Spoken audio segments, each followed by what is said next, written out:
The topic we are going to share today is anatomy of China's innovation ecosystem, and we'll take two components of its example, the stock market and the IP exchange, okay? And before we enter into the discussion today, I would like to spend a few minutes about the background or why we want to discuss this topic, okay? Or the methodology, our perspective about these two topics. The key reason is we need a new way to observe. Everybody needs a new way to observe. Why? As you can feel, no matter where you are, the US-China trade wars impact us. Especially, I think most of us are professional. We do international business or take important role in our organization. It's hard to take side. Either you join or you compete, but you just cannot wait and see what's going on between the US and China. And if we look into the reason why US and China has this kind of trade conflict, or we call it trade war, usually we ignore the key reason is the technology domination. People can talk about like ideology or some tariff issue, but it's not a key. The key always the technology domination. What does it mean? Taking, for example, the 5G, AI, big data, or even quantum computing. Okay, because China is growing very fast in this area.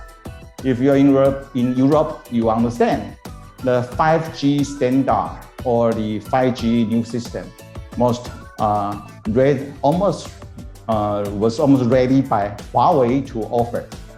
But started like 2 years ago, if the 5G system is all offered by Huawei everywhere in this world, from US point of view, it's going to feel some threatening about security issue or national security issue, all that about technology, right?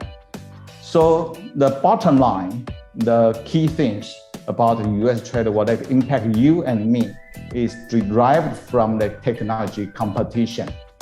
However, very few information is available to us to understand about China, okay? About China, what does it mean? That means if US spend a lot of effort to confront or to compete with China, what is going on in China? What technology development is going to have? Or what kind of new innovation activity is going on within China? It's hard for us to get those information for two reasons. The first reason is media always take side, whether it's a media from Washington, D.C., Wall Street, or from Beijing, okay?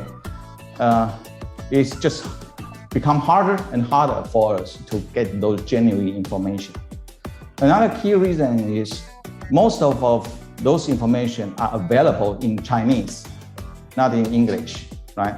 So even you put this website, put this newspaper in front of you, it's in Chinese. It's harder for us, for those international professionals, to understand Chinese and get the insight from those news reports.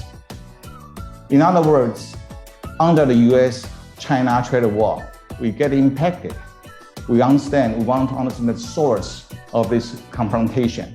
We want to get the genuine parts of this trade war and to see how we choose our standing. If there is a crystal ball, if there is a magic, the best thing is like taking the temperature of human body, right? The COVID-19 human body is a complicated system. It's hard for anyone to tell whether this individual is infected or not. But taking the temperature is a quick and easy way as the first step to check. But it's probably too easy because this human body, like economic body, is a complicated system. If we want to understand China's innovation ecosystem, we probably need something more sophisticated, a systematic approach. That, from our point of view, will be, we look at the IP, intellectual property. Okay, because every innovation activity, every technology development, at some point will be crystallized into intellectual property. Either it's patent, it's trade secret, this kind of, we call the legal right protect under the law, okay? And from this crystallization, all private party or state party will have the chance to utilize this IP to develop this kind of business model and create more value.